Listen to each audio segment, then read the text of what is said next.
Before we begin, let's step into a store to buy some apples. Let's say we need 24 apples.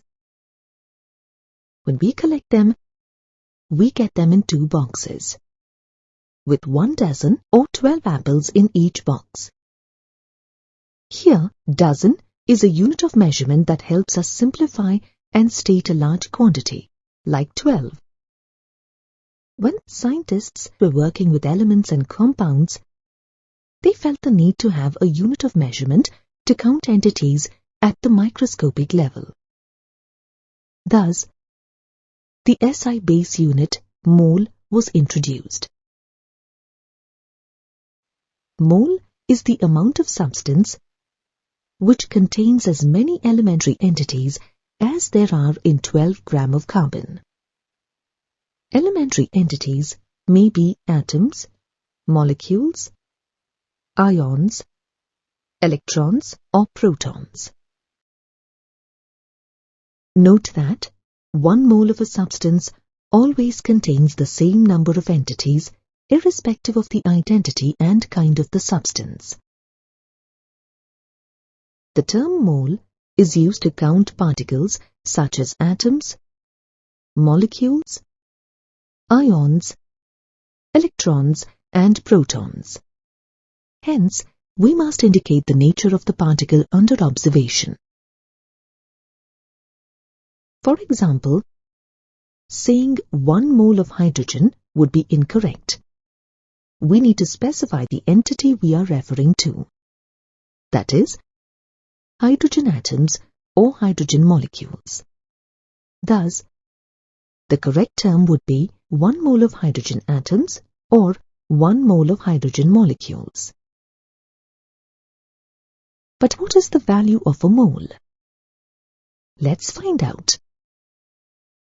We know that a carbon-12 atom is used as a base to calculate the atomic mass of elements. Hence, scientists used carbon as the base to determine the value of 1 mole. They used a mass spectrometer to determine the mass of a carbon-12 atom and found it to be 1.992648 multiplied by 10 raised to -23 gram.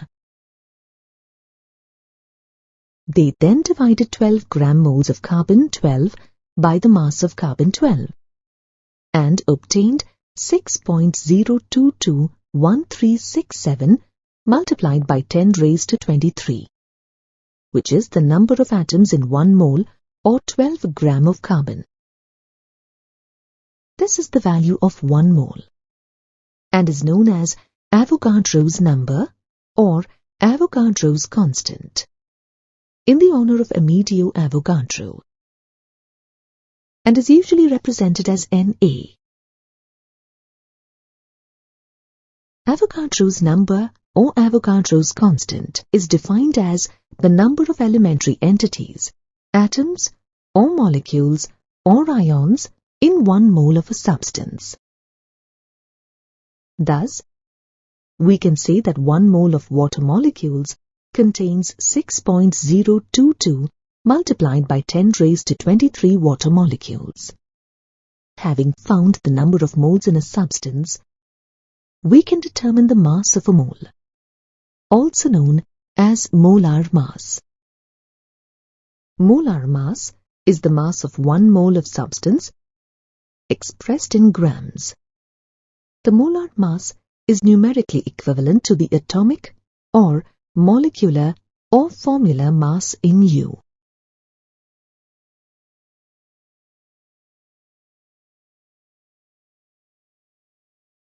Let's determine the molar mass of water. We know that water comprises 2 hydrogen atoms and 1 oxygen atom. We can obtain the atomic masses of hydrogen and oxygen from the periodic table. The atomic mass of hydrogen is 1.00794 and the atomic mass of oxygen is 15.9994. If we add the atomic masses of 2 hydrogen atoms and 1 oxygen atom, we get the molar mass of water as 18.02 gram. We've learnt that molecular mass of a substance can be obtained by adding the atomic masses of all the atoms present in one molecule of the substance, and the molar mass is numerically equivalent to the atomic or molecular or formular mass in U. Thus, we can conclude that the mass of 1 mole of any substance is equal to its molecular mass. We have seen how to determine the number of entities present in a substance. At times, scientists also require to know the percentage of elements present in a compound. This information helps to determine the purity of the chemical compound under observation. The percentage composition of elements or constituent in a compound is the number of parts by mass of that element or constituent present in 100 parts by molar mass of the compound. Let's look at an example. We know that the molar mass of water is 18.02 grams. Based on this, we can calculate the percentage of hydrogen and oxygen as shown. Thus, the percentage of oxygen and hydrogen in water is 88.79 and 11.18 respectively. Molar mass and percentage composition helps us understand the quantitative data associated with a chemical compound. But how does one arrive at the chemical formula of a compound? In other words, how did scientists obtain the formula H2O? The chemical formula of a compound is derived from 2 parts, the empirical formula and the molecular formula. The empirical formula is defined as the formula which gives the simplest whole number ratio of the different atoms present in one molecule of the compound. For example, the empirical formula of water is H2O. This indicates that in water, 2 hydrogen atoms are present for each oxygen atom. Similarly, the empirical formula of glucose is CH2O. This indicates that there is 1 carbon atom for every 2 hydrogen and 1 oxygen atoms. Note that the empirical formula only indicates the atomic ratio of the elements present in one molecule of the compound. Now, let's look at molecular formula. The molecular formula is defined as the formula which gives the actual number of atoms of various elements present in one molecule of a compound. In case of water, the molecular formula is H2O, same as the empirical formula, because one molecule of water contains 2 atoms of hydrogen and 1 atom of oxygen. In case of glucose, the molecular formula is C6H12O6. This means that one molecule of glucose has 6 carbon atoms, 12 hydrogen atoms and 6 oxygen atoms. The molecular formula of a compound is an integral multiple of the empirical formula. The equation can be illustrated as shown.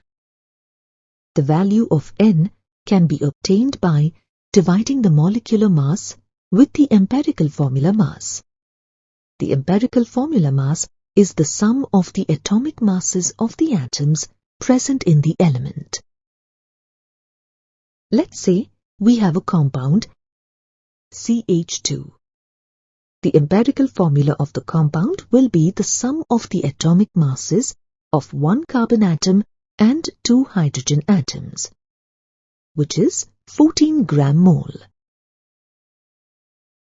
Now, let's say that we know the molecular mass of the compound is 28 gram mole.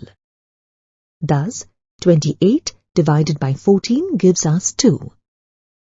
Then, we multiply 2 by the empirical formula and get C2H4. We've learnt how to calculate molar mass, percentage composition, empirical formula and molecular formula. But when do we apply these calculations in chemistry? Let's say we have conducted an experiment and obtained a compound that has 29.11% sodium, 40.51% sulfur, and 30.38% oxygen. And the molar mass of the compound is 158.1 gram. How can we determine the empirical and molecular formula of this compound? First, we have to convert the mass percent to gram. As we have the values in mass percent, we can consider the value of the sample as 100 gram and then convert the percent values to gram.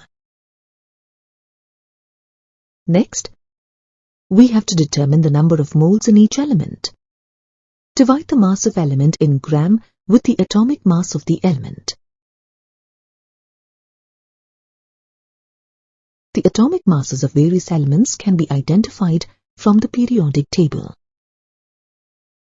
Therefore, the relative atomic mass of sodium, sulfur, and oxygen are 23, 32.1, and 16 respectively. On substituting the values in the equation, we get the number of moles for each element as 1.266 and 1.897. Next, calculate the simplest molar ratio. Divide the moles of various elements present in the compound by the smallest quotient obtained as a result. This gives the simplest molar ratio as 1:1:1.5. If the ratios are not whole numbers, then multiply the number with suitable integer to convert them into whole numbers. In this case, if we multiply all values by 2, we get all ratios as whole numbers. That is, 2:2:3. Write the empirical formula by mentioning the numbers after writing the symbols of respective elements. First, write the element symbols next to each other. Then, insert the obtained numerical value of the simplest whole number ratio at the lower right-hand corner of each symbol. This gives the empirical formula of the compound. That is, Na2S2O3. Now, let's see the steps to determine the molecular formula. First, calculate the empirical formula mass. The empirical formula mass can be obtained by adding the atomic masses of all the atoms present in the empirical formula, which is 158.1 gram. Now, divide the molar mass by the empirical formula mass to identify the value of N, which we get as 1. Then, molecular formula of a compound can be determined by multiplying empirical formula of the compound with N. In this case, the molecular formula will be the same as the empirical formula. That is, Na2S2O3.